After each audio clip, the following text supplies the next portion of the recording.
Good evening, everyone.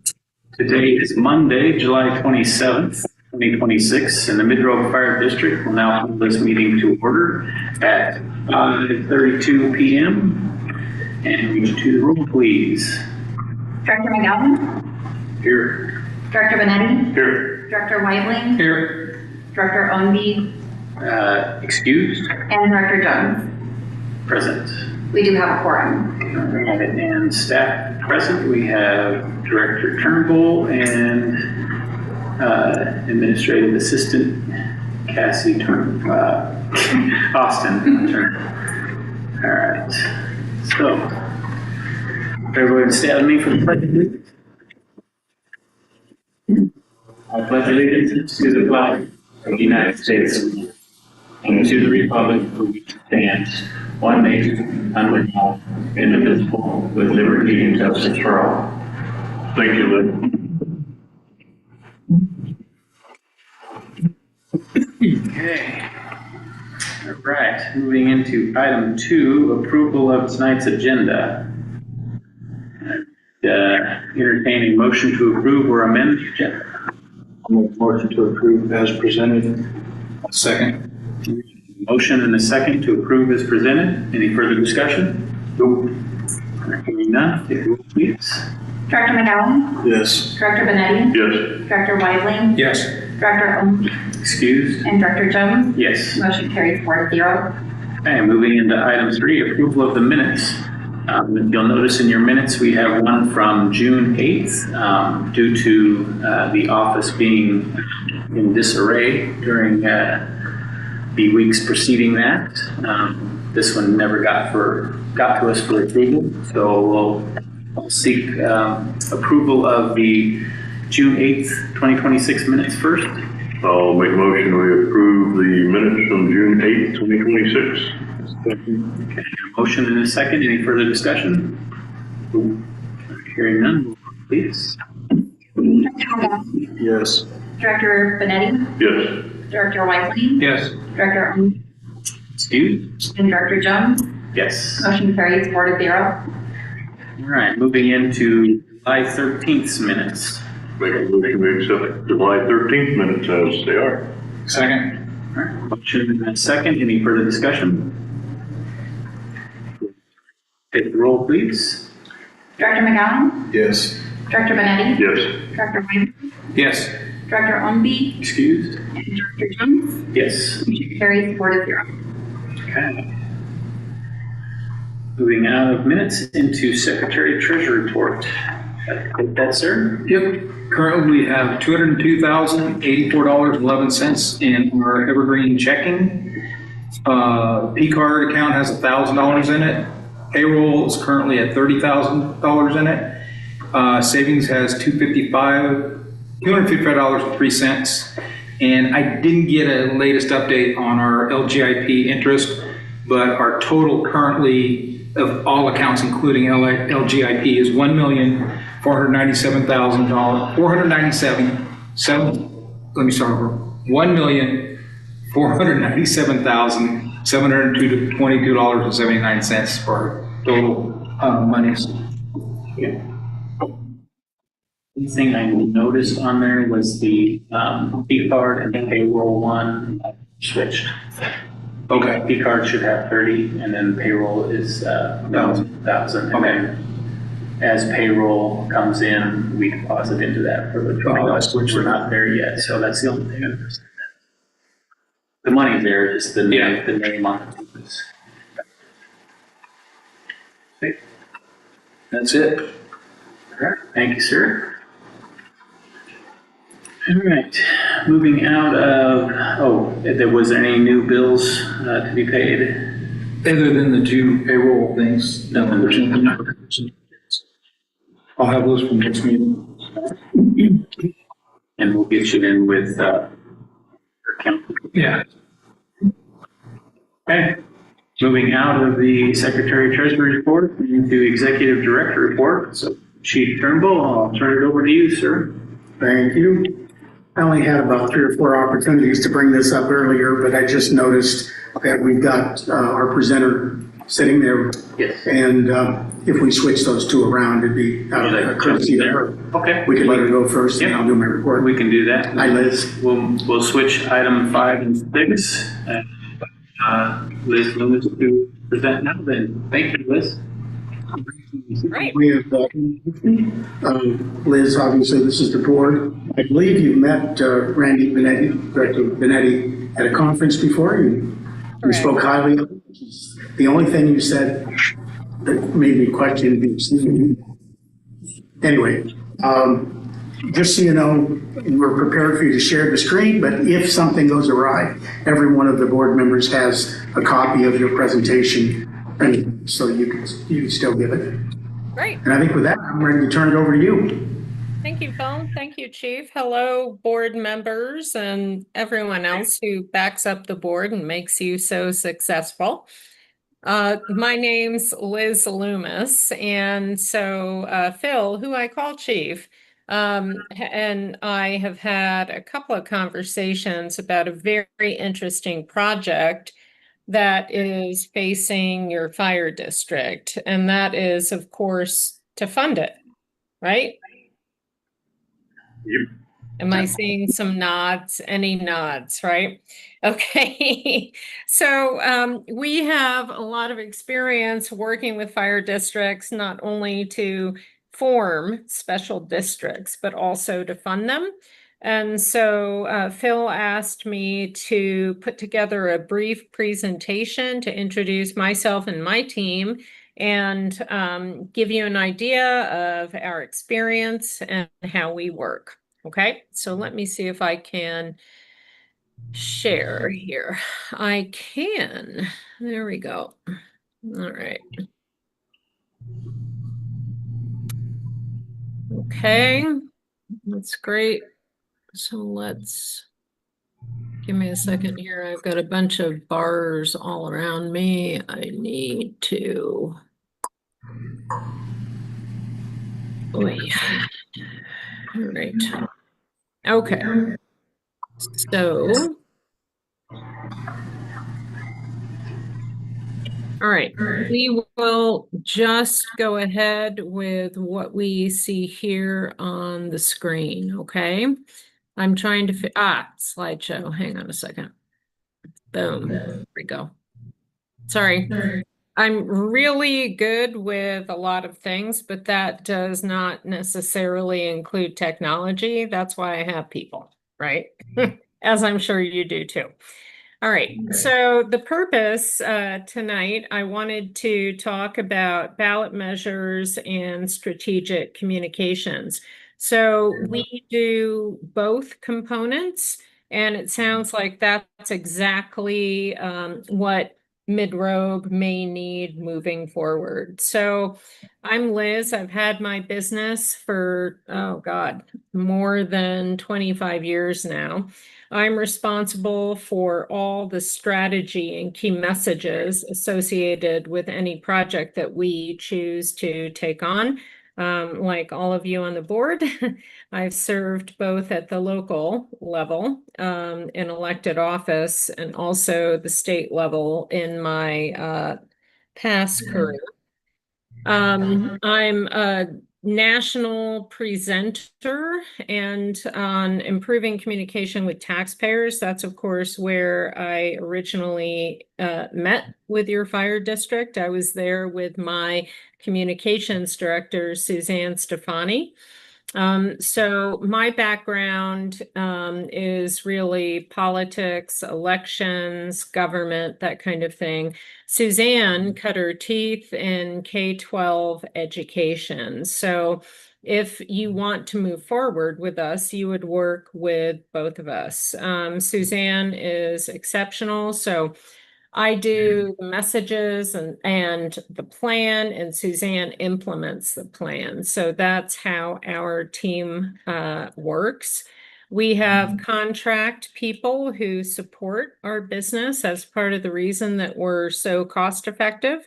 So they include graphic designers, operations managers who will like produce mail, do that kind of thing. And we have a content writer. Combined, we have 50 plus years of experience working with local governments. And again, it's not just ballot measures we do strategic communications. And as I talked with Phil, definitely a ballot measure is on the horizon. But before that happens, we need to tell people who we are, what we do, right? Why we are deserving. So that's kind of part of the strategy that we laid out. One good thing to know is that we know state election law, and we work in 4 states, Washington, Oregon, Idaho, and Montana. And we know state election law for all of these states to make sure our local government clients preserve their integrity with voters. Okay, very important. If the fire district chooses to move forward with a ballot measure, maybe you will, maybe you won't. We certainly can't say whether that's going to happen at this time because it's against the law. We have a 93% win record for the projects that we take. Here is a list. Again, let me move this bar out of the way. Here's a list of all the kinds of local governments that we work with. Most of our clients are fire and EMS districts, and that's about 60% of our client load. We only take 16 ballot measures a year.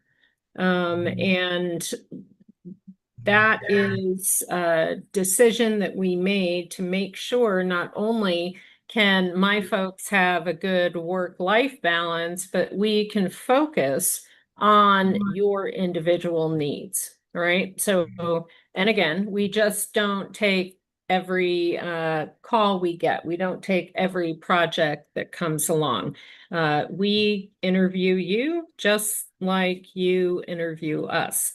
And so after my call with Phil, I said, yes, this is a project we would be interested in participating in.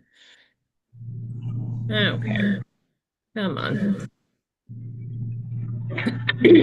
So as I mentioned, yeah, we do ballot measures, but we also do strategic or general communications.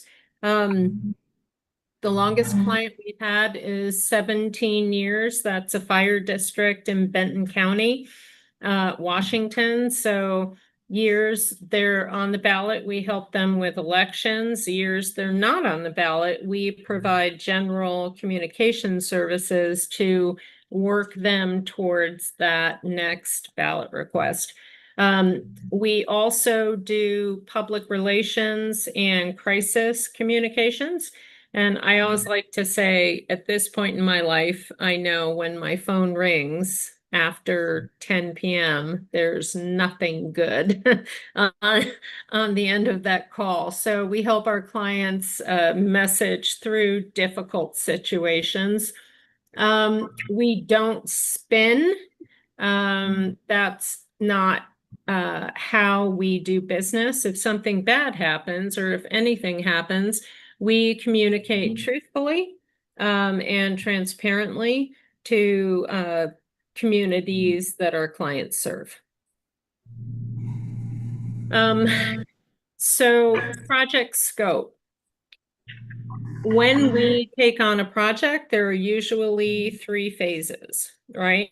So the first phase is when basically you and us get to know each other, right? So we do a lot of data mining and information collecting, and we figure out how we're going to work with your agency. Something as simple as who sends press releases, right? Who posts to social media if you have social media, who posts to your website if you have a website. I know you have a website, it's a very good website.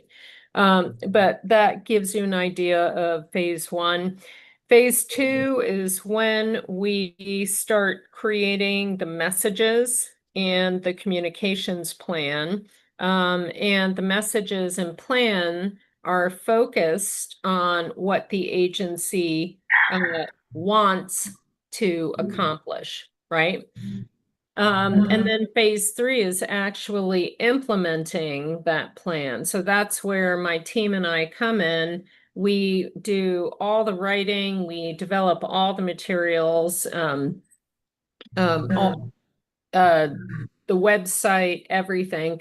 And we make sure, of course, that the agency approves anything we do prior to its dissemination. And then that's a really good point too, in the fact that smaller agencies are already working 110%. So having us on board is kind of like having a fully staffed communications department, right? Just not in your office. And so we can do everything. Yeah, we create, develop, design, we do all of that. But we can also send, say, news releases, right? We can post to social media sites. We can update your website. And for smaller agencies, we have found that this kind of value add is something that they really appreciate. All right. So when we talk about, I'm sorry, I'm getting some feedback. When we talk about putting a communications plan together, we follow the nationally recognized PAYSO method. And these are 4 components for a successful communications plan. So paid media is something that the fire district would pay for, not just our labor, but it could include printed and mailed materials. Earned media, that obviously is just what it sounds like, drafting news releases, letters to the editor, making sure Phil and the board chair go around to local media outlets and kind of get the name of Mid-Rogue out there. Shared media has 2 components. It's public outreach. So we would develop a plan for board hearings, right? At the point you think you want to be on ballot, we would work with you to establish a calendar, and then we would promote that calendar through these various communication methods. Social media, is anyone not on Facebook out there? Anyone? No? Yeah? I don't know. You got one guy there who keeps looking at his phone. Great biceps. Who the hell are you? Right. Okay. Put your phone down. Listen to what I'm saying. All right. Thank you.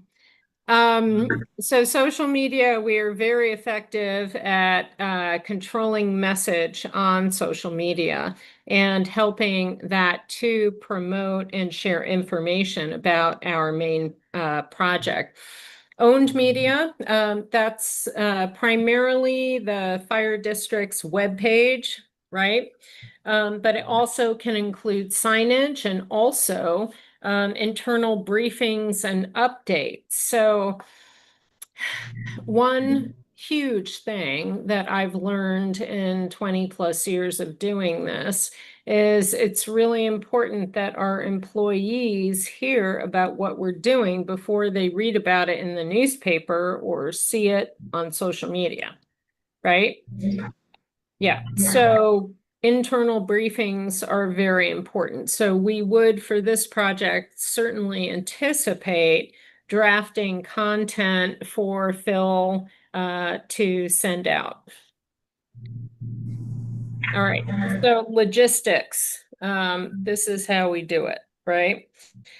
We have regular conference calls or Zoom meetings at least once a month for projects that we take. Again, we develop all the materials and make sure that the client approves those materials. And then we coordinate how that information will be sent out. through the various channels I mentioned before: paid, earned, owned, and shared media. We also provide our clients with 24-hour public relations assistance above and beyond the ballot measure. And this project, I do believe, is going to require that, right? We will see what happens. But again, mid-rogue, at the point you may want to establish a permanent tax base, this is a new precedent, right? So I anticipate some pushback. We'll see what happens. So I have my name and contact details there. Suzanne's are there too, but this is not something where we start working together and I disappear. That's not how I operate. I will be on every call, whether you like it or not, Phil, and working the plan and the program side by side with Suzanne. Again, that's why we only take 16 ballot measures a year, to make sure our clients get that one-on-one kind of dialogue and contact. All right. So what questions do you have for me? Can you expand or give me an example on what 24-hour public relations assistance how that would play into a need? Play into the need with your project, or an example of what's happened in the past? Yeah, specifically, well, both. How would 24-hour public relations assistance, where have you experienced that being a need? Okay, so the first one that comes to mind, we were working for the Enumclaw Fire District. I was actually on vacation overseas when a call came in that someone had drowned in the local river, and the fire district was getting its butt handed to it, right? Now, I'm not a PIO, but they didn't have a PIO. And so they called me. My phone rang at like 3 a.m. London time. And I picked that phone up and I managed the media for that for 7 hours. That's an example. Now, with your project, at the point you contract with a private fire delivery system, right? And I know many of you on the board have worked for that private fire delivery system.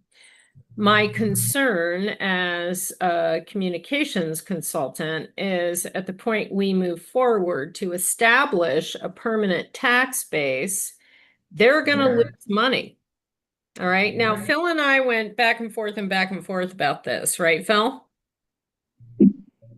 Right, Phil? Yes. Okay, thank you. So at the point they start losing money, what's going to happen?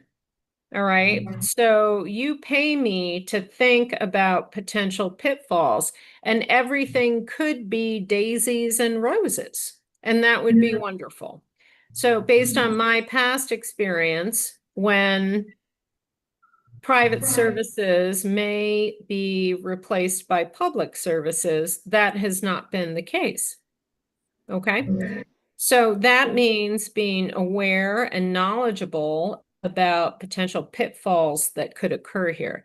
Now, I am really hopeful that this transition will be seamless, and we will see. Okay, but it's not just the company, it's also going to be the men and women providing the services, right? Change is hard. Change is hard, change is scary. So, long story short, I've got ripples in my neck because I've been through this, right? Multiple times. And so it's just being able to manage those concerns that come up when they happen. How's that?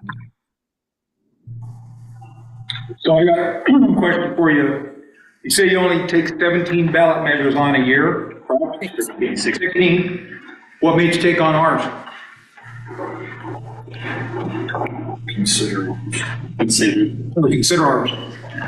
Yeah, and I have to be honest, you're not going to be our best paid client, right? The reason I'm taking this on is because it's the right thing to have happen. You cannot fund an effective fire district with contributions. You just can't. So I am very, very fortunate in that I can take projects on that I believe in as opposed to trying to get rich off of, right? I've been doing this for 25 years. A great example is the WAMIC Rural Fire Protection District. Do you know WAMIC? No, you said WAMIC? WAMIC, WAMIC. Call Larry, he's the fire chief there. So they approached us to establish a permanent tax rate. They funded themselves off voluntary contributions and grants, and then the grants dried up. And they came to us and said, hey, here's what we need to do. And I talked to my team and we said, yeah, let's do this. I'll be honest with you, our clients pay an average of $6,000 to $10,000 a month for our services to go to ballot. Okay, I do not anticipate that's going to be the case here. It certainly wasn't with WAMIC. The entire budget for WAMIC was $5,000. And we got it done. We won it by seven votes, I think, 6 votes.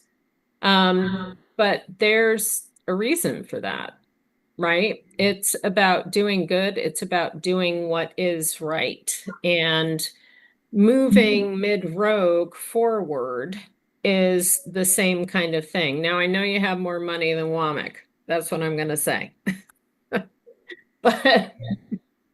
But it's, you know, we pick projects that we believe in, right? And this is a project that I talked with Phil, I've talked with my team. This is a project that we feel we can sink our teeth into and do something good. And where's your team located? We are all remotely working. So Suzanne is in Turner, Oregon. I split my time between Washington and Montana. Currently, I am at my cabin in Montana. You can see that great quilt I made because I love to fly fish. So I spend my summers here. But we're all remotely located. I have our operations managers in Nevada, and our content writer is Bellingham. So we're basically all over the Pacific Northwest. And that's another reason why we're less expensive too. We don't hang a shingle outside an office where you got to pay $6,000 a month. Okay. Last thing for me, on your project scope, phase 2, it says identify and train spokespeople. Could you elaborate on that? Yeah. So for every project we do, I like to have someone who is our spokesperson. So for a project like this, I would say it's going to be Phil. Now, Phil, I'm glad I'm not there in person or you'd stab me in the eye, I'm sure, with your pen. But it's someone who takes the lead on a project and takes our messages and delivers it in person to the people. So we do media training, and we do, even if we have clients where we're not on the ballot, right? But we do media trainings for association members and local government people constantly, at least 8 times a year. People call us to do this. So we would train a spokesperson targeted to this project. Okay.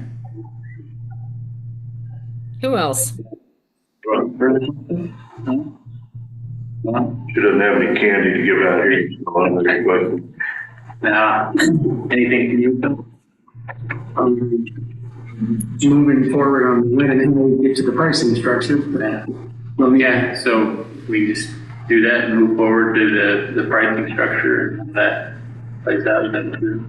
Yeah, I think the rest of it she laid out pretty well. Yeah. The next part after that, should the board decide to go with her, I think she had the portion on how we started seems pretty straightforward. Yeah. And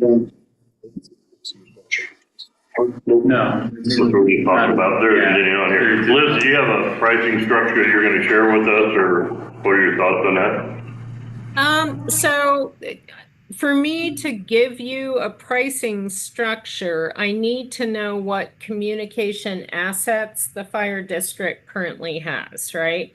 And so, Phil, when you and I talked, it didn't, I mean, you've got the website, that kind of thing, but it doesn't sound to me like you've got folks who can necessarily implement things on a day-to-day basis. So, but I want to confirm that. So what I would like to do is have a brief call with you, me, and Suzanne.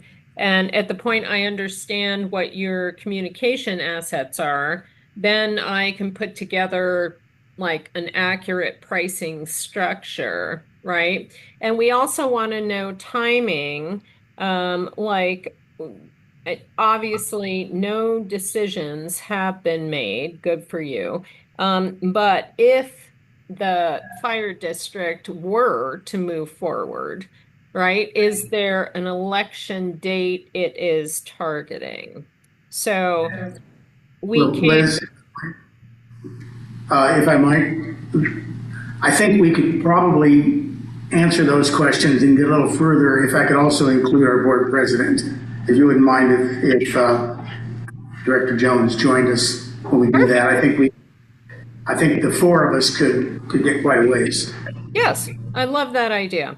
So I'll email you, how about that, and suggest a couple of dates and times for Susan and I to meet with you and your board chair. Sound good?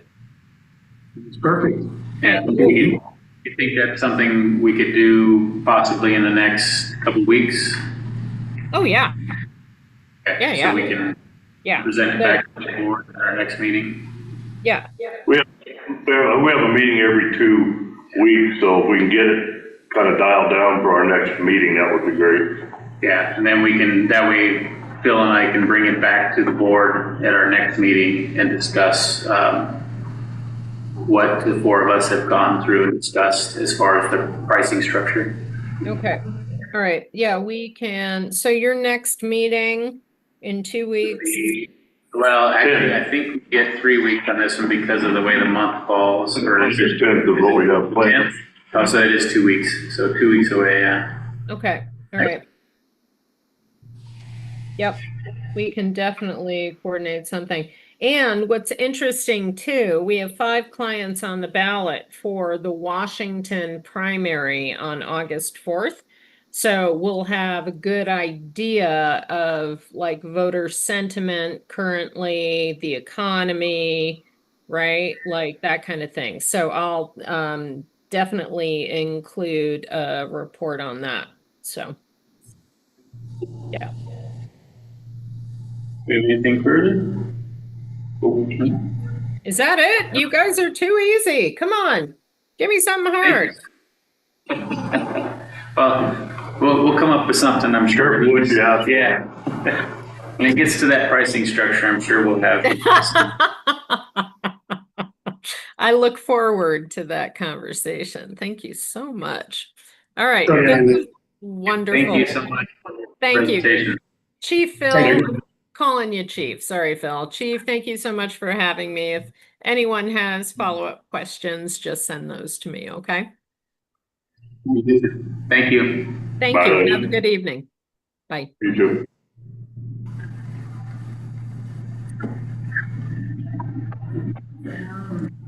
There we go. All right. I should be that well. Presentation. So moving out of item 6, we'll bump back now to item 5, and that's you for our executive director report. Let's see, just a few loose ends here before I get started on the chart. The letter went out to Rogue River, and I did limit it to those 10 properties. And I also gave them a sincere thanks, which I got feedback on just for the fact that they handled it with such grace and respect. I really appreciate that. The fiscal policy, we're going to be moving forward on that tonight. I would have actually dug into my end of it a little deeper, except somebody had some surgery and I cut him some slack. So I really want to spend a little time with our treasurer before I nail down what my role will look like. But I do want to state, Ralph, I'm looking forward to you getting as much of that off your back as we getting a good system set up. I think it's appropriate to, with your oversight, to get the majority of the daily work off Maybe your back. after I meet with Tammy. Yeah. I think it'd be better if I meet with Tammy first before you and I meet to go over how she's setting things up, our accountant. Just reach out to me when you're ready. Yeah. Yeah, and we stay on track with the accountant. Yeah. So that everything's the same, so we're not trying to do something that she's already done. Yeah. Perfect. And there was one phone conversation I had with her at the very beginning. She's very, very thorough. Yeah. Excellent. All right, and then another loose end, our contract with, I think Verizon. Is there a way I could get put on that or get permission to talk directly with the, Yeah. there's a few things about that carrying 2 phones that are driving me crazy, and I think with a little adjustment I could. Well, I looked into this too for business phone and personal. Unless there's those on your personal contract, you can't do the dual SIM phone. Because I was going to try to do that, is put them both on one phone, but unless they're both actually under like my own personal contract, I can't put them both on my phone. So I have to carry 2 phones too, and it really It'd be a little bit of effort, but is there a reason it has to be a government phone? We couldn't do a stipend to me to carry that contract? I know that some fire districts don't provide a staff yet. Instead, they get a stipend to the fire chief, and that fire chief rigs their own personal rig with the code 3. So as which is awesome. a government entity though, that phone is open to public records. Oh, okay. So that's why it's best usually to keep those off of private phones. Well, I'd still like to talk with them, see if there's anything. Director Oldby set that all up. He's the main contact on there, so he would have to add you. So once he's back from Whatever fire. Yeah, Baker. He's out in Baker City or whatever. Yeah. Get that. So I know 2 phones is kind of a pain, but you got 2 pockets. Okay. I don't remember where one of them is though. All right, on the district funding options research, you'll notice that I put green on the out-of-district billing. Until something changes, which would probably be statutorily out of Salem, we're at a dead end in terms of creative ways to enhance out-of-district billing, which could, and especially if we were going to apply it to in-district people that are not supporting our vendor. This is back to what you and I talked with our attorney about, and I just thought I'd wrap that up. Unless somebody comes up with, pulls a rabbit out of their hat, that's kind of a dead end, so I'm gonna quit working on it for right now and pull it off of the list. In terms of IGAs and mergers and consolidations, that is going to be ongoing. I'm continuing to keep my finger on the pulse and learn more about it, but there's nothing really happening there. That it's not really a current project. It's more like an overtone of me watching what's going on in the state.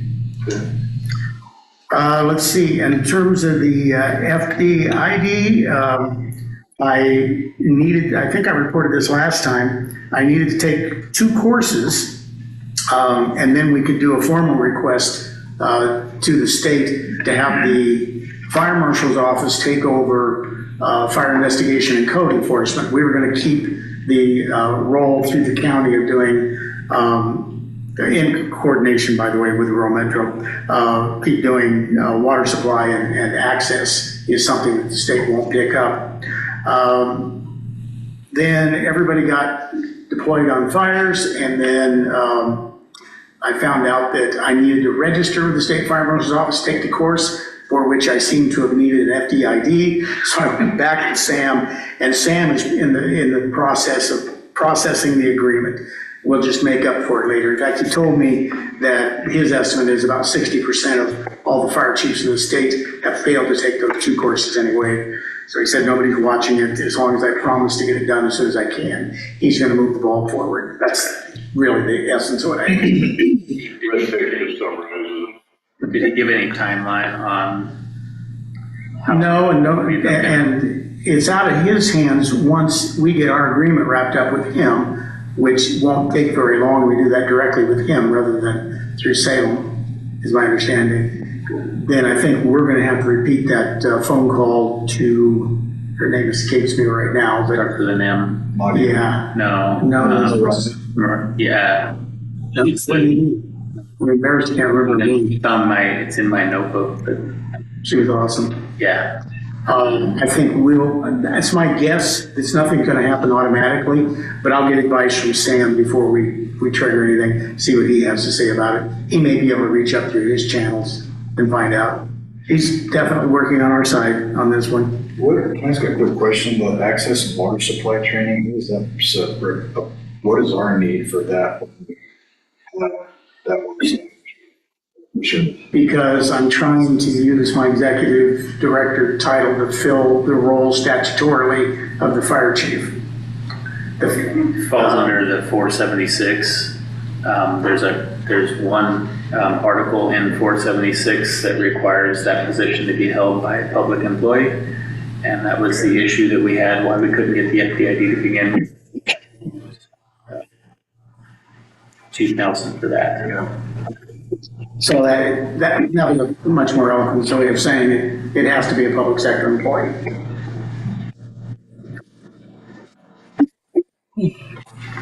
The public relations firm research, we just had our second presentation this evening.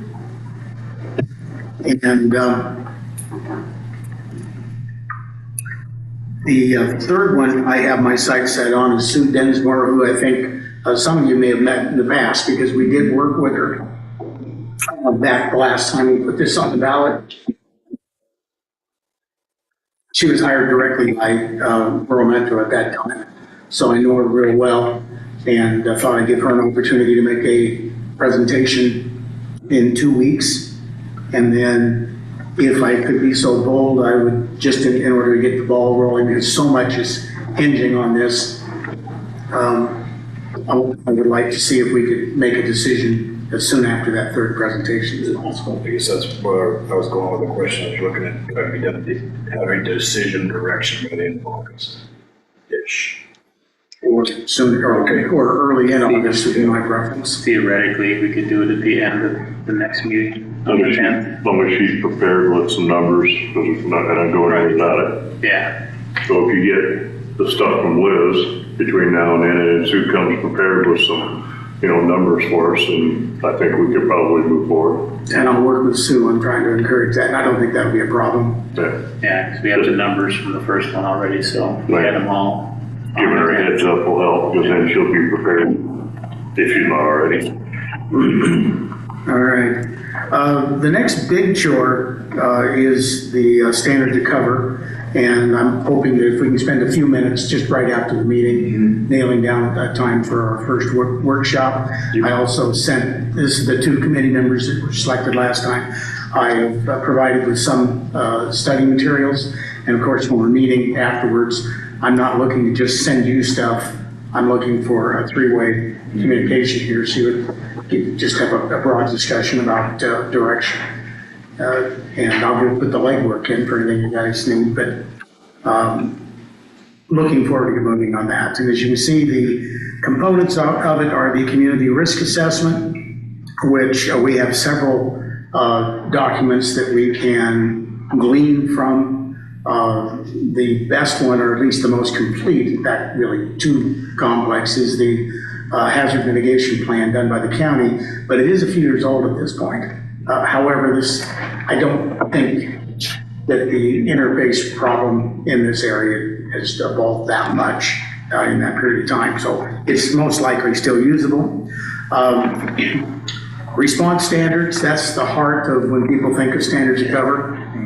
Response time criteria, X number of vehicles or people or whatever in different response zones, however you want to structure that. And we've got, of course, AMR has one with the county that is pretty basic, but shows how those work. I think everybody here is familiar with how those work. And that is, by most of us as firefighters think of that as the heart of the document.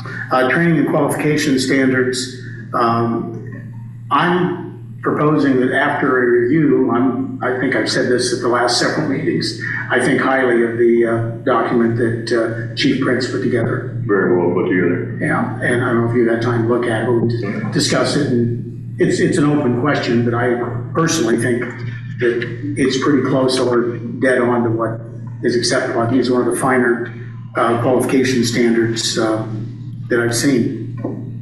And then apparatus and equipment standards, that's probably the one I'm the most open on and maybe lean most heavily on you, Randy, if you could help us with that one. I'll do everything, that's simple. Okay. All right, so that's just kind of an overview of what the standards of cover would look like. The idea, if you're relating it back to the annual strategic plan, actually we did a semi-annual, because we're going to renew it at the end of the calendar year. Where that fits in is, as soon as we get this wrapped up, hopefully sometime in September, I think at that point we should be ready to, assuming we also have our political strategy in place, that would also be necessary, and our direction set. We can enter into negotiations for the long-term contract with Rural Metro. We have to get the long-term contract in place and get a direction from the board on what we're going after tax base before we can really finalize the standard of cover. It's going to be a in-play document at that point, but we can wrap it up and get it to the point where once we get those decisions, we can just finish it off. So in the standards of coverage, as you're working through it, is there any component that looks into station locations? And how those are best serving the community? That's usually handled under the response standards. They can go two ways, and I've seen it either way. It's, you can make it performance-based solely, where you leave that decision up to the vendor to decide how they're going to meet that, or you can go ahead and get into the weeds as much as you think is appropriate and dictate components of that, and some combination of the two, meaning leave as much flexibility as you can, but there are certain things we're not willing to compromise on. You get into a little more detail at that point on those issues. Doesn't that speak to response? That was my point. You could stay away from station locations altogether as long as they met the response time criteria. But Well, my thought was with that was looking into for future acquisition of properties. If that was built into this as you're building it, thinking of the future, how those locations would best serve the communities as those communities are growing. We've got a few different subdivisions going in on the north end of Monument that are adding more households. And that's where the risk assessment takes demographics and growth patterns into account as well. That's where you Statistical data as well. Response times. Kind of like a map of different places. Report first you had. Right. Sure. I wanted to make sure that was part of it. We will, we'll get an outline going and bring it back, and we can get direction on, to start digging into the details once we get the basic framework set up here. I think we can probably have the framework pretty much fleshed out in one workshop. At least that's my hope. All right, stakeholder meetings, I'm not going to go through each of them individually, and I'm not sure that I even listed everybody, but that is still a significant component of my job, is trying to interface with our stakeholders and the first responder community. And then moving on, we've got, well, and I guess I talked to several of you individually about this, but I'm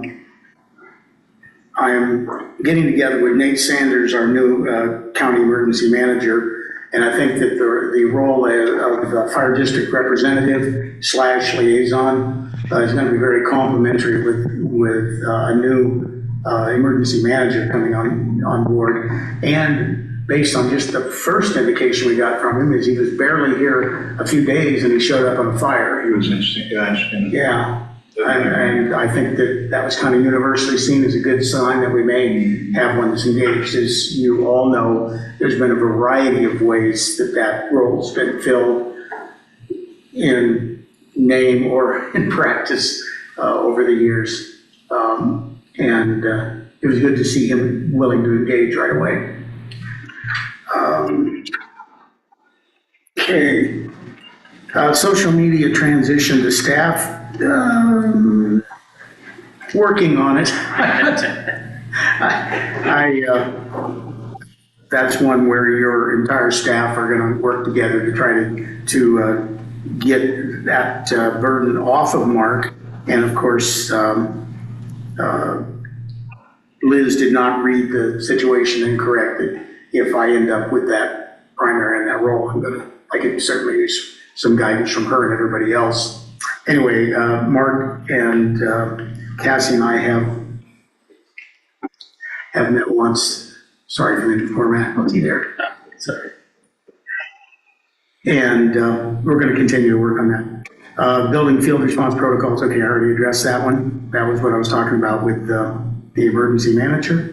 And we do have our first public presentation coming up on the 5th of August with the Grants Pass Rotary. That was the one that was back in my day. It was called the Old Man's Club downtown.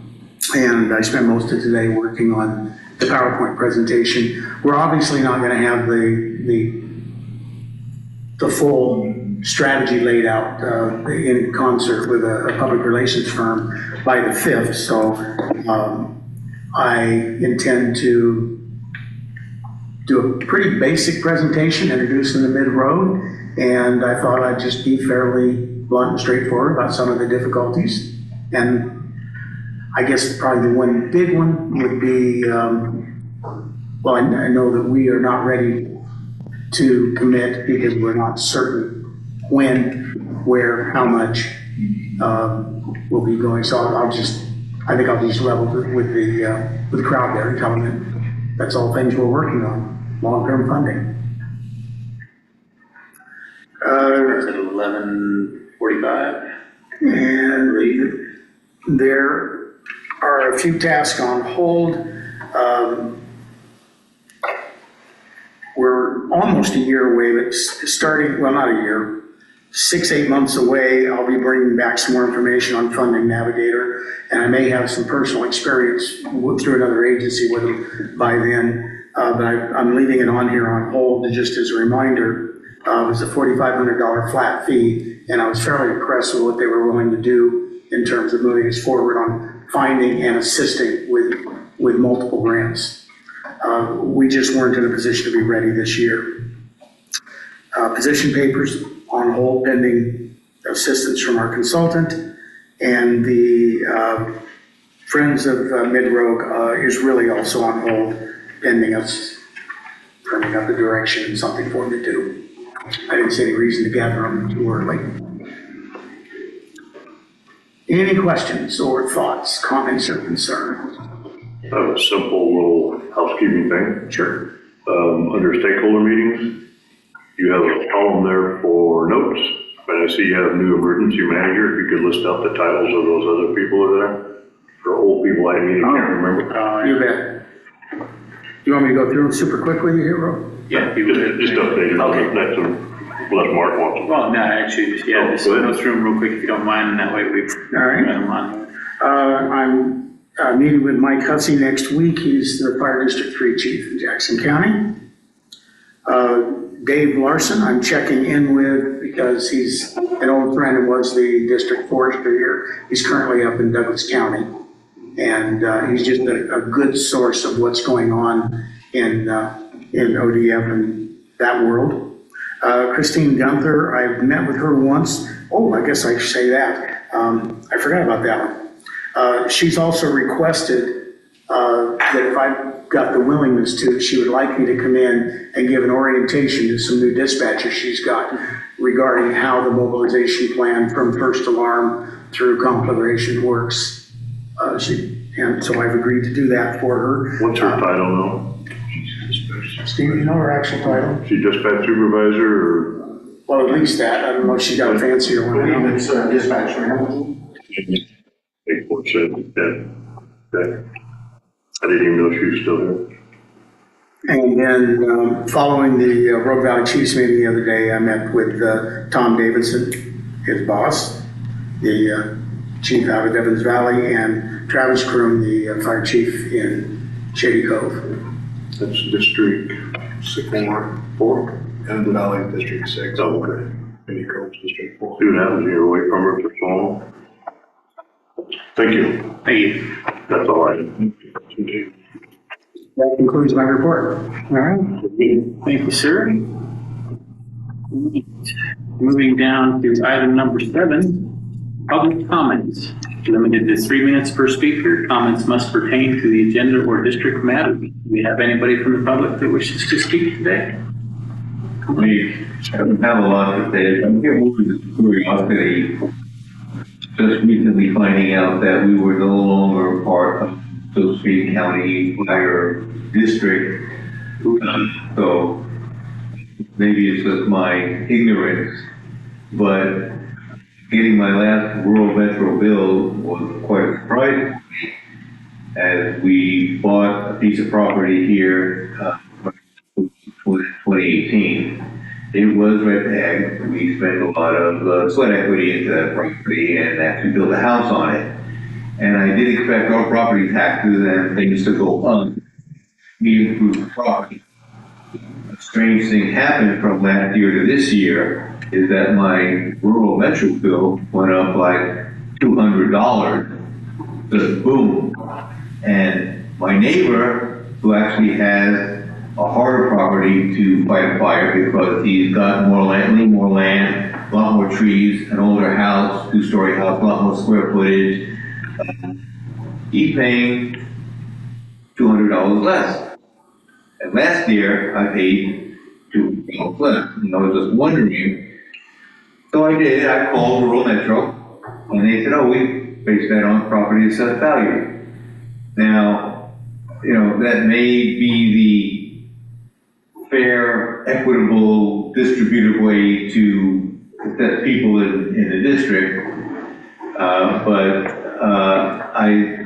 We look at my property, our property, and it's trimmed. There's no weeds growing all over the place. And I looked around the area, and I think people really don't give a crap about their property. It doesn't grow everywhere, and fire danger is really, this is an area that's really a concern. And I'm surprised at how many people don't do what we do to keep the property safer. And I was just wondering also, what the district does. I know Rural Metro is a sole provider for fire protection in this district. And does the board have any influence on the way they charge the residents? So, I'm glad we have a board, and I'm glad now. When I used to live in Cave Junction, we were part of the Illinois Valley Fire District, and it just came as part of my tax assessment every year. It was just on the tax bill. So this is kind of new to me, and when we moved over here, and everybody was saying, oh, you gotta have rural metro, you don't want county, but rural metro is what you gotta have, because they're better. But I've noticed that, you know, I don't know what I did to my property. I didn't look at my last year's property bill to see what the assessment changed. But I was surprised to see that much change when there really wasn't any change to the property. So, if you, yeah, if you'd like. I think we need to improve. Yeah, and just, yeah, for the record, we need your, name and. My name is Fred Cohen. Fred Cohen? Yeah. How do you spell that? Bohen. H-E-N? Okay. Right. And you said you live here in the district, what's the? I live on Russell Road. Russell Road, okay. Yeah. So, yeah, as far as what rural metro charges, now as a fire district and them being the contracted service provider, they do have to come to us if they ever change or want to change rates. It has to be approved on by the board. But their current rate, I believe, is $1.96 per thousand? $1.94. $1.94 per thousand. So that's the current assessed, and it's based on your assessed value through the assessor's office.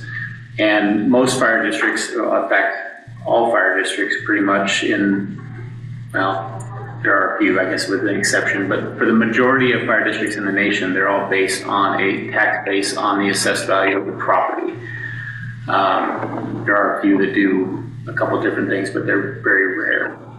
So like here locally, IV, you are out there, that's a tax base. They have their tax base plus a levy on top of that. Williams is the same way, Applegate.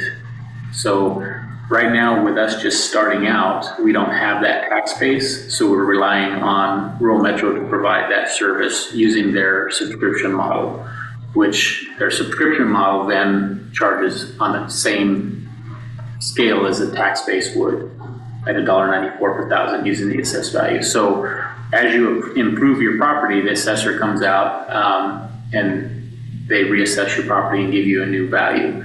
That goes up 3% per year based on Oregon statute. So every year that assessed value can't go any more than 3%. There is cap, measure 50, measure 5, back in 96, cap that. So That would be plus improvements. yes, so any improvements, new structures, anything like that. You said you did build on it since the last time? We built a house and an attached garage. We were living in a trailer when we first moved in because the house was probably exactly what Right. we have not put any new structures on the house, on the property.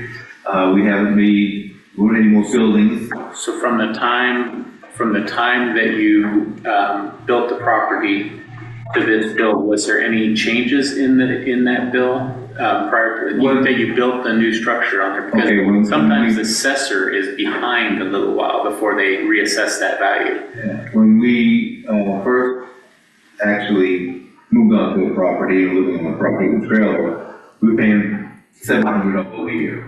Okay, we had a lot of buildings that were, they had to be demolished. They were a bunch of crap. The assessor came out and we were paying more, but they lowered it to $700 when they took all those buildings when we demolished them, okay?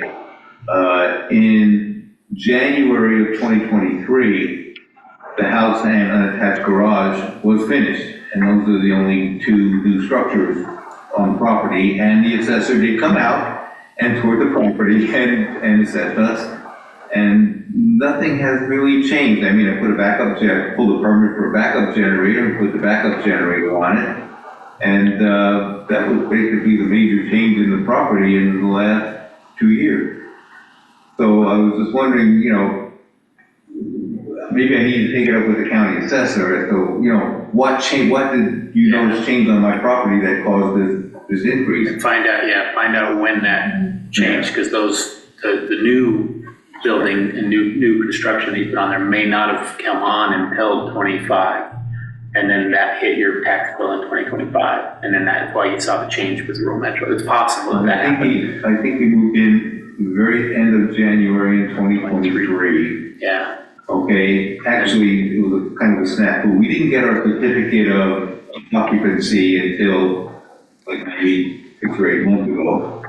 Because apparently, well, they knew we were living in it, the assessor knew we were living in the property, in the houses. Apparently, when they came out to do the final, there was a little foot something that goes under the stove that wasn't installed. So they didn't find out that we didn't have a certificate. We were told we had a certificate of occupancy by our contractor. And, you know, we didn't find out that we didn't have one until he came out and he goes, "Oh, did they ever fix this? Your paperwork hasn't closed." I said, "We were told what's going on here." And so, you know, and that was only because we put the backup generator on, had a full permit, and they had to come out and inspect. Yeah, I would check with the assessor's office, just find out when they actually changed. You could also, if you have your previous tax bills, I'll have to. you can find out on your previous tax bills when that, those new structures actually got assessed onto the property. And then that would probably explain why the rural metro bill went up. Well, believe me, last year tax bill went up quite a bit. Yeah, they know. They threw the property, they know it. But yeah, and yeah. What funds you got? Do you get money from rural metro, or do you get tax dollars from the assessed value? Well, right, the commissioners created the fire district in November of 2024. And then it's the only funding that they had was some grant funds from the state that was secured back in 2019, 2020. And so that money is what was used to start this district. We currently have no tax base, no infrastructure. That's why we have the agreement with rural metro to provide the services, because there is nothing for the district to provide the services with. And that's why we all came on board July 1st of 2025. So we're just in over a year now, and we hired the first 2 employees this year. So it's been a long process getting to where we're at right now. But there is a fire district that exists now that hadn't existed in more than 50 some odd years. So I think that's a good thing. It is a good thing. I'm not complaining. It's a good thing. Yeah. So it's a slow road getting there, and then that's what this tonight, the presentation that we had from Liz was the discussions of moving forward to seek that space possibly. Is there going to be, well, years ago, I used to live in California, we lived on the top of a hill, and the back part of the hill was pretty much inaccessible. Now, what they required was the property owner will clean that hill, and if not, they'll send somebody out there to do it, and they'll bill you for it. Right. So that's something as we progress. I don't know if that's putting those, well, we don't have any of those ordinance and things in place now. Being a new district, those don't exist other than what the State Fire Marshal and Oregon Department of Forestry has put in place. So until we get more established and grow, we won't have those specific ordinances to our district yet. So hopefully that's something that we can do. Yeah, I'm worried because a lot of the properties around me, I mean, they've got grass this high, poison oak growing everywhere, and trees that are falling down, and, you know, a lot of stuff that falls down, and metal fuel or fuel or whatever that is. And I do worry about that, and I hate to tell people what they have to do. I'm not the kind of person that wants to increase all the regulations and put the screws to people, but it's just more, can we make people aware and, you know, say, hey, take a little more care in property you do. And Well, kind of what you spoke on when you live in California is the department I came from, we had a weed abatement program. If you didn't do your weed abatement, they do it for you. Yeah, I actually lived in Los Angeles County. And that's a good thing in a lot of ways. Yeah, Yeah. we're gonna have to, I don't want to cut you off, but we're gonna have to move out and out of public comment on. Oh, that's okay. I'm just here looking curiosity thing. Well, we appreciate you bringing that up. And then we have a fire district and somebody offers it. So that's a positive step. Yeah, Thank so you. if you have more questions later or after the meeting, I'd be happy, but also you can reach out to Chief Turnbull and he'll be happy to answer you. Thank you. Thank you. All right, move into old business. We'll start with the P card update. And so we've got that moving forward. We've got cards ordered. I saw yours, you finished yours. So it's no longer processing and it got sent, I believe, so it should be showing up anytime soon. What we need to do as the board tonight is set the P card limit for his card and the P card limit for the office card that Cassie will have. So I would entertain a motion first for a limit on the executive director P card. Are we talking monthly? Monthly dollar figure, yeah. Monthly or total allowable expense period? Well, it would be monthly on that card. And so Ramp gave us a $15,000 total that we can divide amongst the cards. As I was setting it up, it made me take one. So I just put 1,000 on it because it shows me as the owner of the district.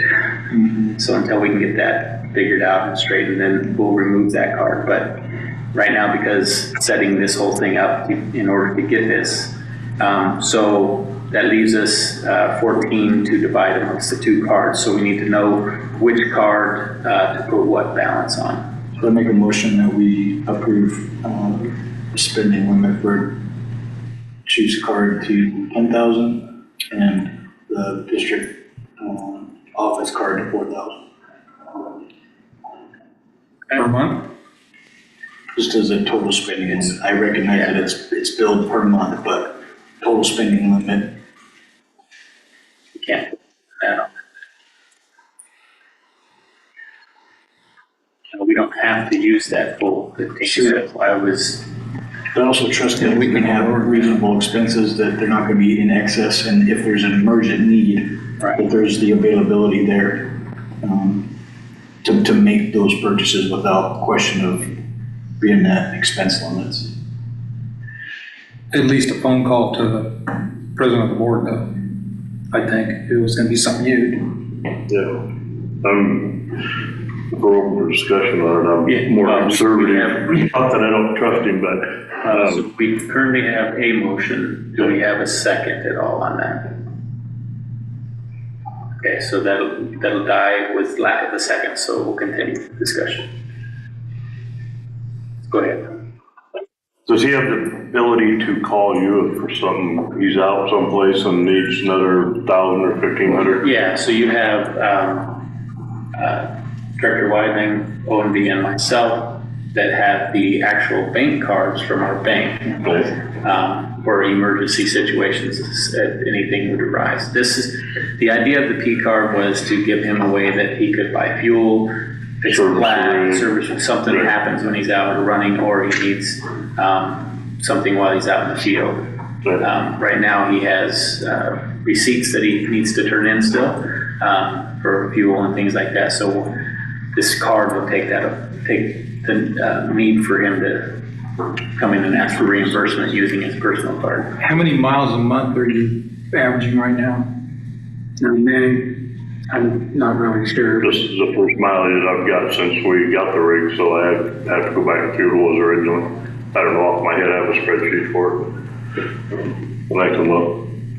I feel that 2,500 per month is probably more appropriate, and if it's something that exceeds that emergency, then you have 3 board members that you can contact for emergency stuff, because it renews every month. Yeah, well, yeah. So when I set it up, just because it had to have something in there just to plug in to go, I just threw in a quick 5.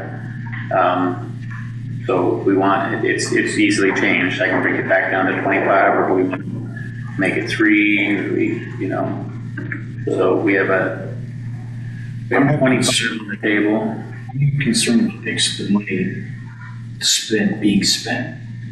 I'd rather have flexibility for them to be able to make any decision as possible. And I'm not saying it's going to hit 10,000. Of course, I would expect that there'd be some level of conversation and say, I'm at this event, I need to spend this kind of money if it's, an excessive amount. But I just also know that even for Evans Valley, our district is quite small, and what our spending limits are for the chief and then myself.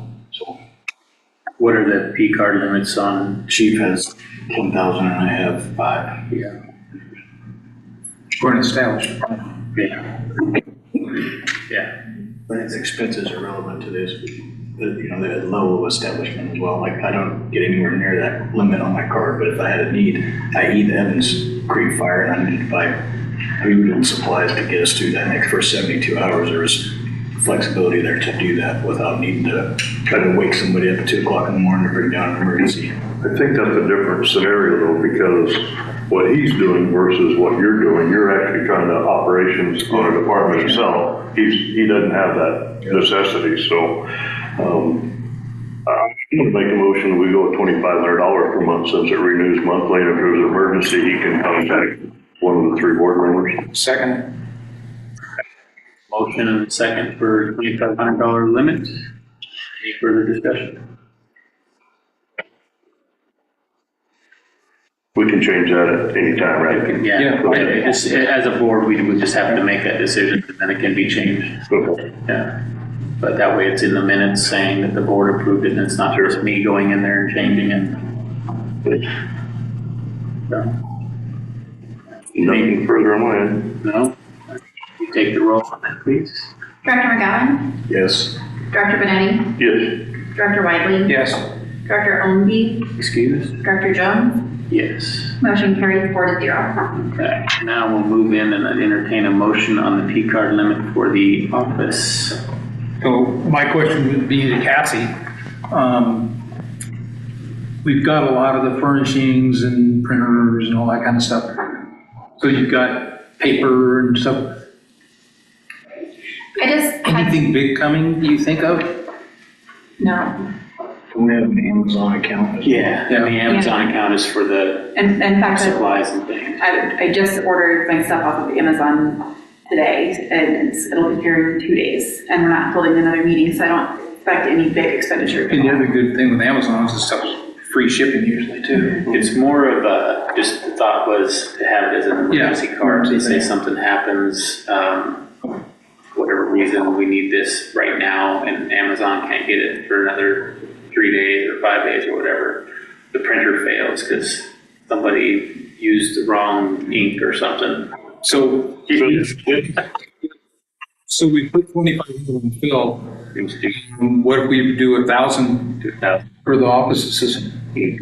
And like I said, we can always change that if something comes up. So I'll make a motion that we put $1,000 limit on the P card for our administrative assistant. Second. Motion and a second for 1,000 limit in the office. Any further discussion? No. Take the roll, please. Director McGowan? Yes. Director Benetti? Yes. Director Whiteley? Yes. Director Ownby? Excused? Director Jones? Yes. Motion carries 4-2. Okay, we have the P card into payroll and accountant update. So, good news. She was able to get everything straightened out with the actual pay. And so she did all the back. Where's my piece of paper now? Under here. So she was able to get everything straightened out, how we were doing draw checks. So she got us all up to date now. I'm cutting 2 new checks today because for some reason, QuickBooks will not approve our bank account to be able to use direct deposit yet. So she has a message into their underwriter to get the exact reason why.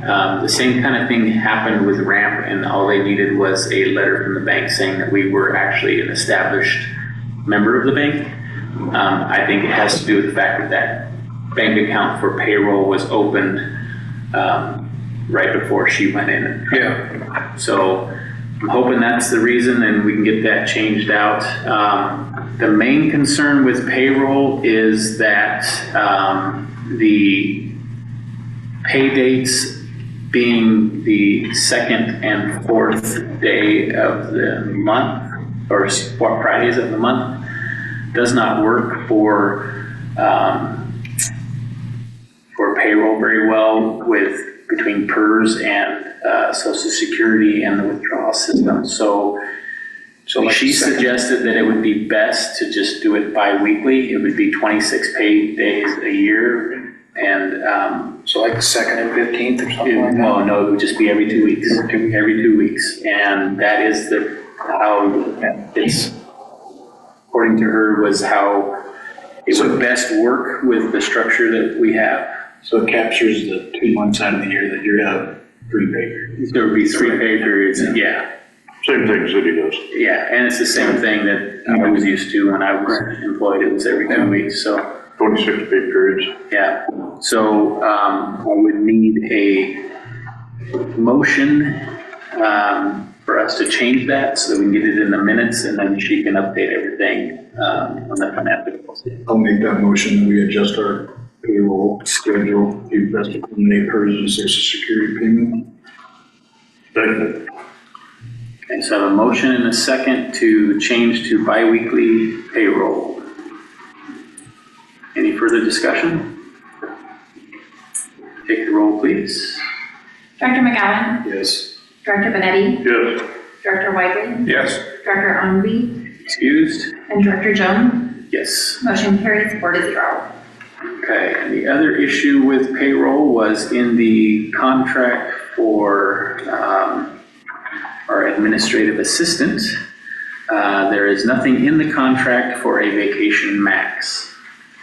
There is a section in there for allowing vacation accrual, but there is nothing that states a max. So we need to write that into the contract and change that, but she will need something in the minutes now so that she can put it in for payroll. I thought we had discussed max for vacation and sick.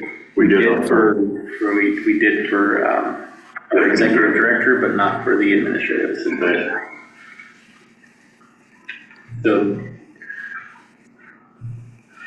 Need a motion? well, let's figure out, well, both. How we wanna do it. Both, yeah, because that way it'd be in the minutes so that we can, Is it calculated based on the number of hours she works, or is it calculated on monthly? fail to print out the contract to bring it in. Easily, oh yeah, through Dropbox. It's in Dropbox. Yeah. Bring that up real quick. But yeah, that was the, brought to my attention by Tammy that we did not put a Cap on it. a cap on that. And then the other thing was in Phil's contract, we had allotted for an HSA health savings. However, because we don't provide him with a health insurance plan, it makes him ineligible for that. If we don't provide the plan, and Medicare does not qualify for that plan. So unfortunately, sir, we're going to have to remove that out of your contract. Say that one more time again, Mark. The HSA that we put in the contract allow the health savings account. Right? He does not belong to a qualifying health plan in order to utilize that. So she wanted to make sure that we feel aware of that. Do we have any other idea on, do we want to try to compensate for that differently, or? There's really nothing because it has to meet the statutory requirements for it to be withdrawn out of payroll. So he didn't give me any options to put anything else in place. Did you pull it? Oh, there it is. Thank you. All right, so back to vacation max, where are we at here? So vacation and PTO accrual of 20 hours annually. So are those, if she doesn't use them, she loses them, or are we gonna allow her to accumulate those? I'll give you an example. Where I work, we could accrue a year and a half. Year and a half's worth? Yeah, So, that was our max we could accrue. okay. And, I don't know what, so that'd be what, 40, Maybe 50 hours? Well, it's 30, it's 20 hour annual, so, 20. yeah. Or have us fairly common, 18 months. 18 months, okay. Well, if that's what we wish to do, I would entertain a motion. I'd make a motion that for the administrative assistant vacation accrual, put a cap on a max of 18-month accrual. Okay, got a motion? Second. Second. All right, got a motion and a second. Any further discussion? All right, take the vote, please. Director McGowan? Yes. Director Benetti? Yes. Director Weidling? Yes. Director Omby? Excused? Director Jones? Yes. Motion carries 4-0. Okay, and that is it from payroll and accounting. I think. Let me make sure here. Let me look at my last little bits of notes.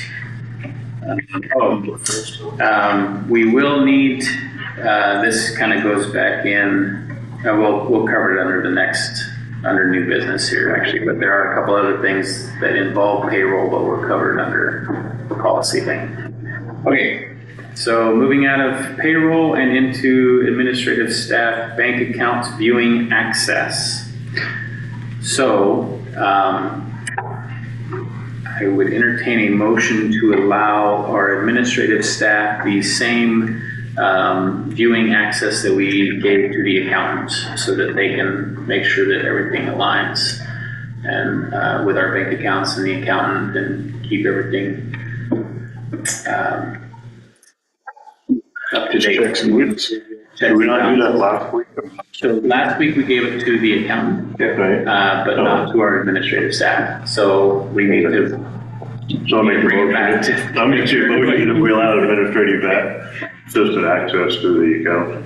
Viewing access. Viewing Yep. access, correct. Thank you for Yep. that. Okay. Second. All right, I have a motion and a second to allow the Mid-Road Fire District administrative staff view-only access to the bank account. Any further discussion? Please. Director McGowan? Yes. Director Benetti? Yes. Director Weidling? Yes. Director Omby? Excused? Director Jones? Yes. Motion carries 4-0. Okay, moving out of that one into item D, policy number FIN-002. We approved the motion, or excuse me, we approved the policy to be amended. So it was amended and now presented to you as an amended motion.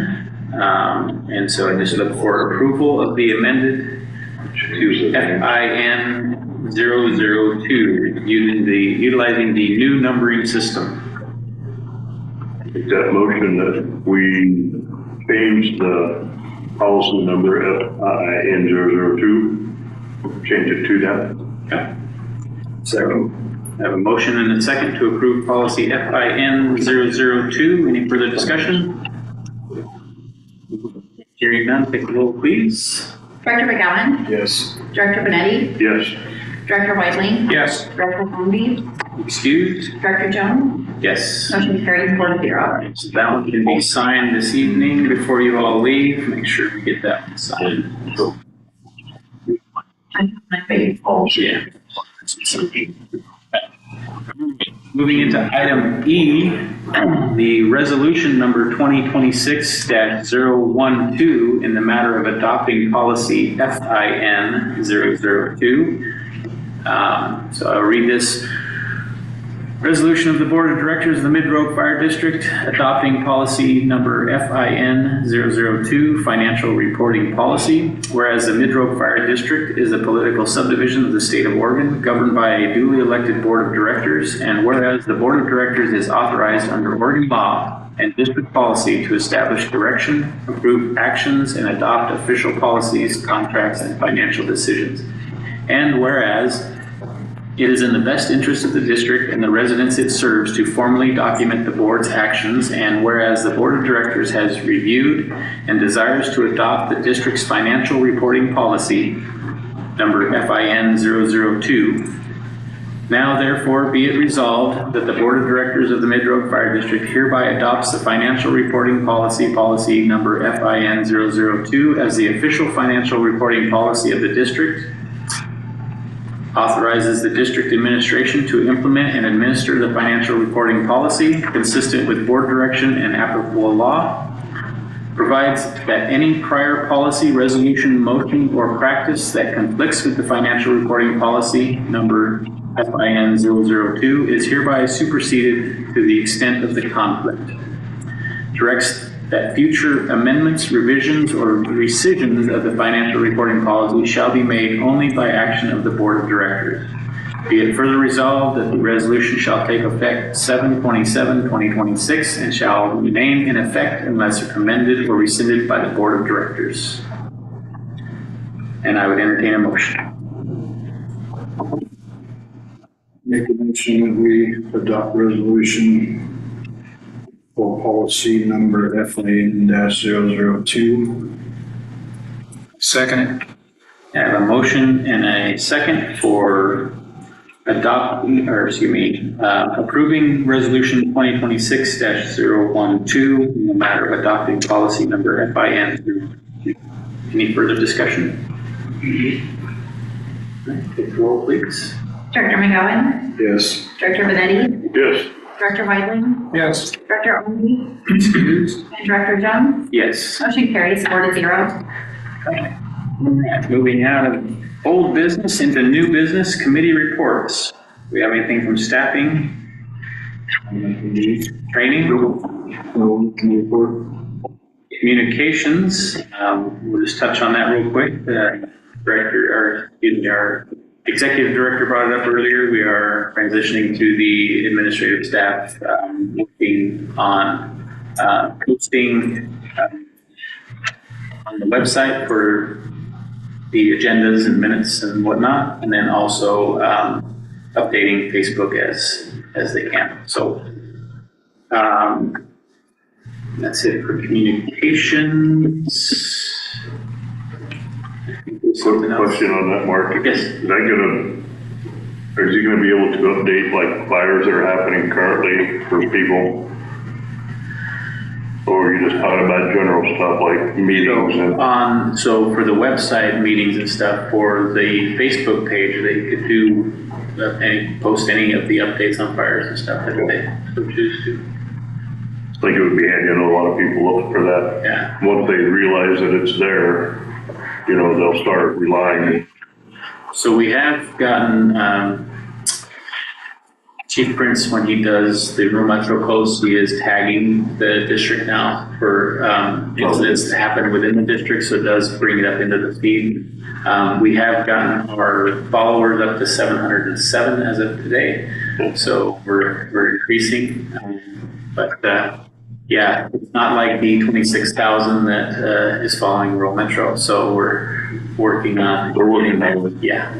More public, education we do, the more that'll probably increase. Yeah. Okay, anything else for communication? Policy committee, Director Ownby is not here, but from speaking with our payroll and accountant, we need to do a PTO policy and a sick leave policy. We could just basically mirror the Oregon sick leave law, the statute for that, but we do need to have something in place as a district for those two policies. And then also, and I missed this earlier when we were talking about payroll, but And I think it falls under the sick leave policy. We would have to determine if we want a payout or a forfeiture on the end of that sick leave. If they were to leave, they no longer employed, do they get paid out for the sick leave, or do they forfeit the sick leave? So those are something that we'll need to put in that policy, so that when Director Owenby returns, he and I will work on creating a policy and then bring it to the board to determine whether or not at that point you wish to do a payout or have forfeiture of sick leave. Depends on the way they leave. If they're terminated, they Well, lose. we can write that into the policy, so, okay. So we'll work on that as the policy committee, get those two policies. So, and then on top of that, there are about 12 other financial policies that need to be created. So, all right. Nice. So we're moving out of the policy update, anything in prevention, vehicle acquisition. Prevention, I can, just quick, Vinny and I had that initial meeting with Illinois Valley with Chief Holmes and what's her name? Cheryl. And there was some follow-up. We haven't gotten all the follow-up in yet. I'm going to touch base with Vinny. Vinny has a personal issue coming up mid-month, and I'll probably talk with him after that. And we'll get together on that and decide where we're going to go. Okay. Have you heard anything further, I mean, kind of under the prevention umbrella, issues with the insurance in the state and That's what the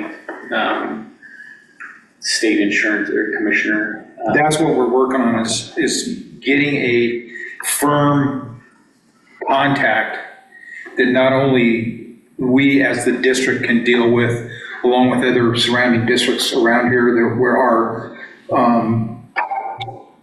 currently subscribers to rural metro in our situation can address something when an insurance company says, hey, we're not going to insure you anymore, or you got to cut every tree down on your property, or you got to do this or that, where they can get that addressed through the state, through the insurance commissioner.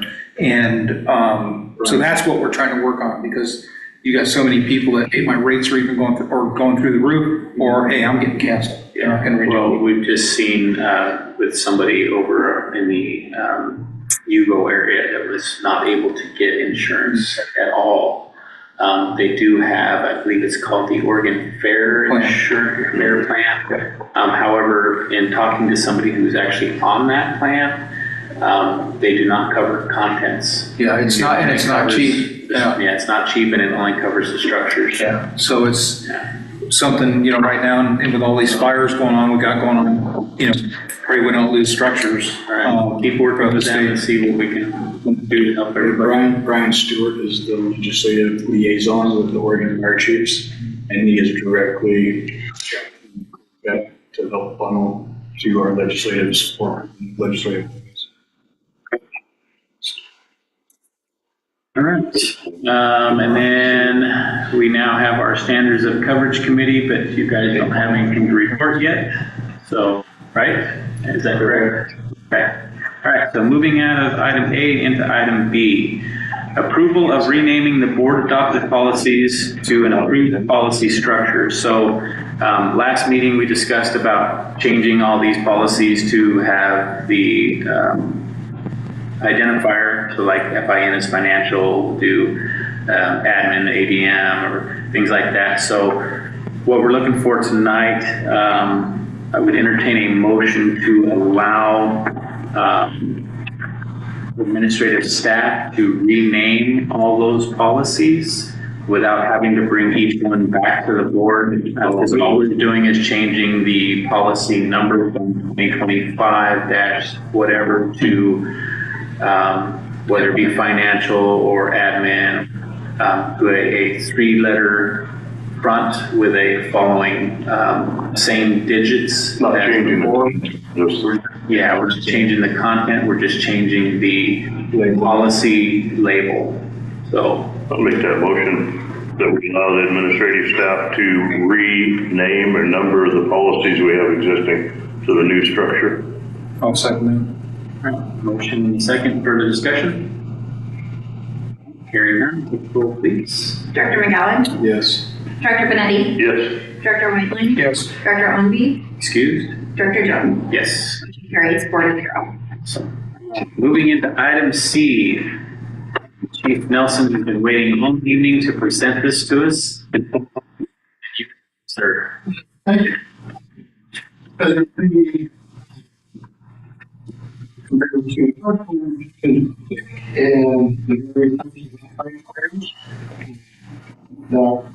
expected this year.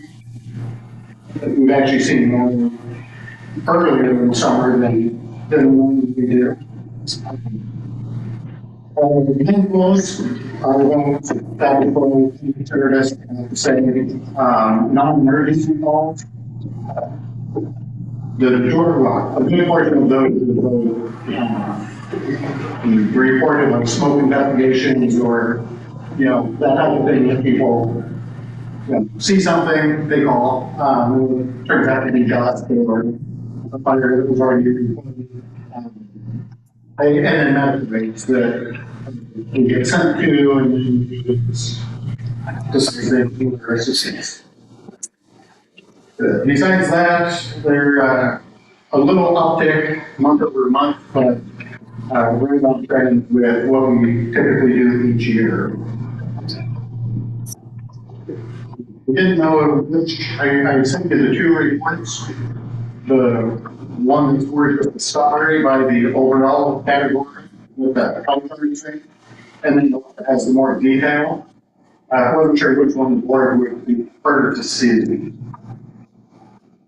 And this includes all incidents that we respond to, so it doesn't include 8 calls to the Illinois Valley, Wall Street, and to the Grants Pass, and any of our mutual partners. Did we say it does have that? It does. So there's everything that we do. This one portion. Yeah. Good. Okay, so the more detail. Yeah.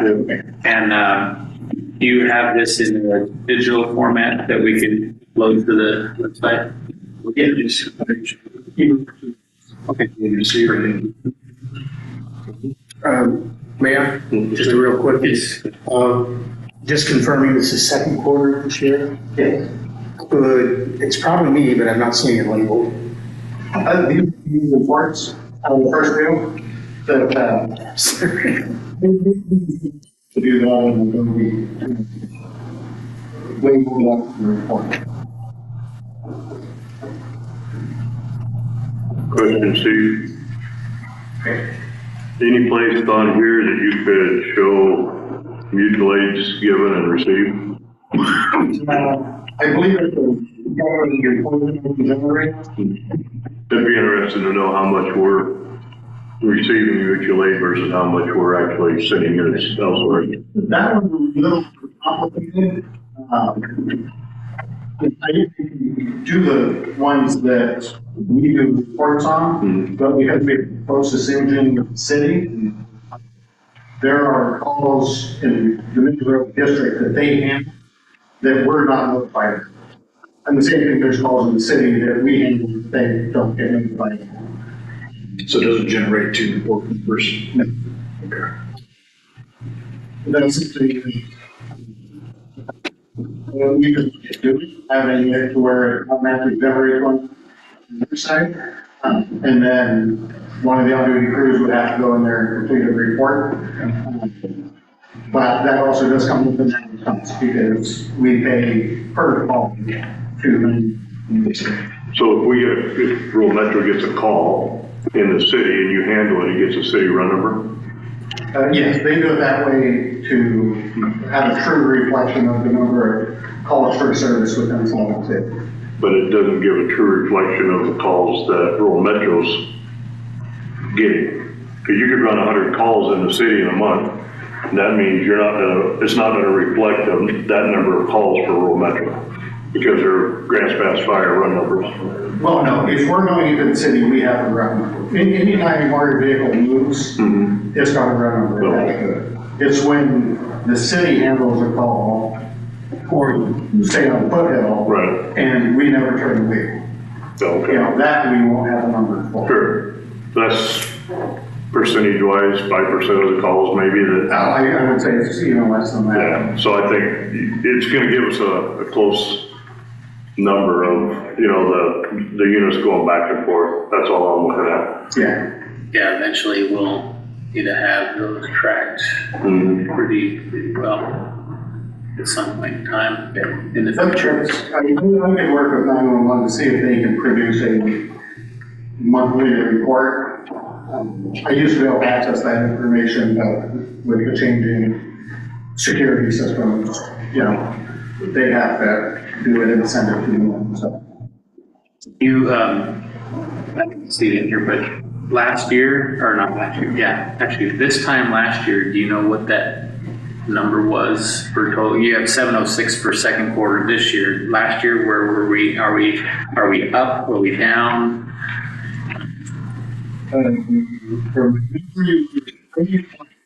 Flat. Just curious if our call volume per year is increasing or remaining. People really like to crash cars around there. Yeah, it's a lot of car accidents.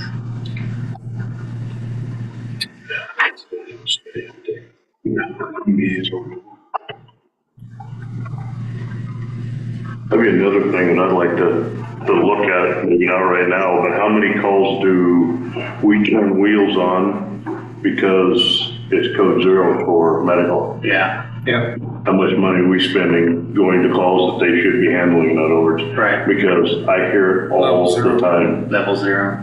Yeah. Well, they just tone it out as medic 0. So we did in the same quarter last year, we did 738. Oh, we're down. Yeah, Down 32 calls. People are being safer.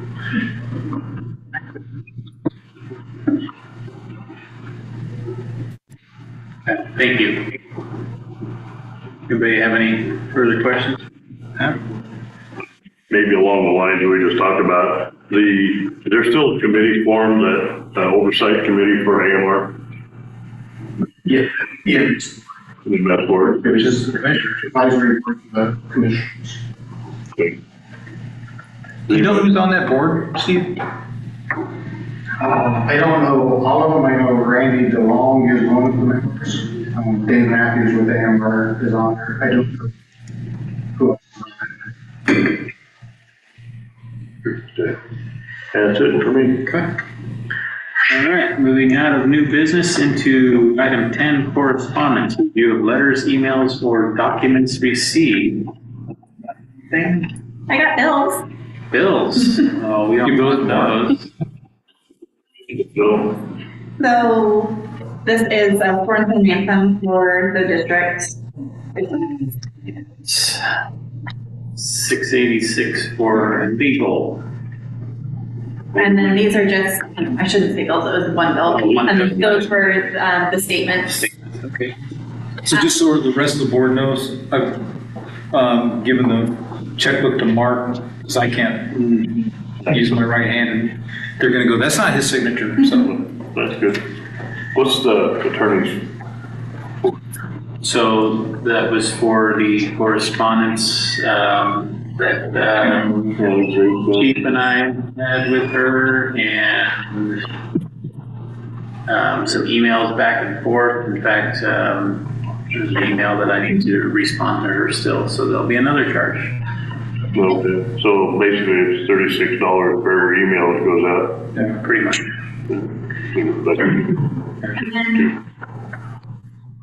Aside from that, the district has received a public records request. It's been acknowledged and responded to that we were not the custodian of records, essentially, and that they were directed to reach out to Princeton.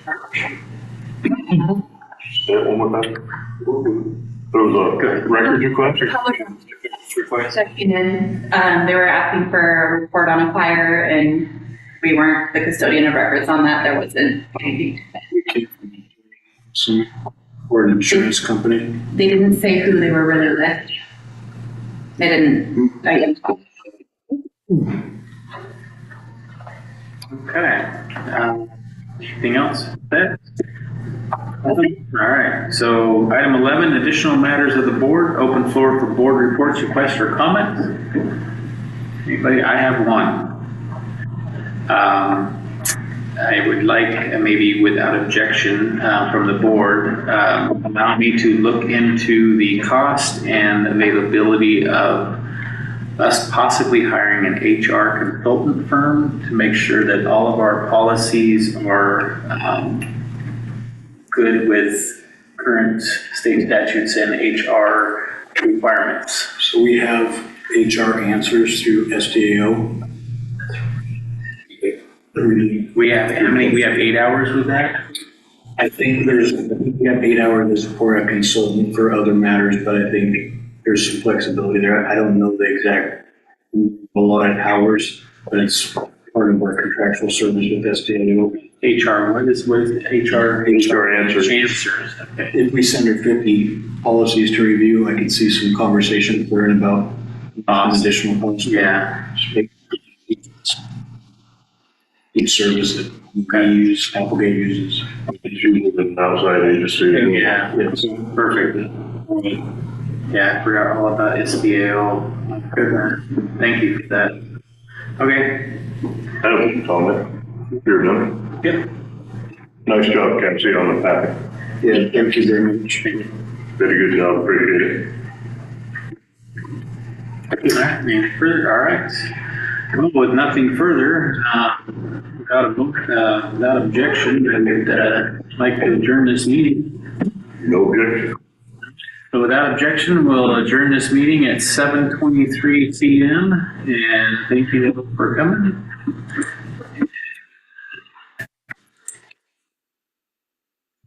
Stand by one more. No, here's somewhere. I get that out of the way. Recording stop.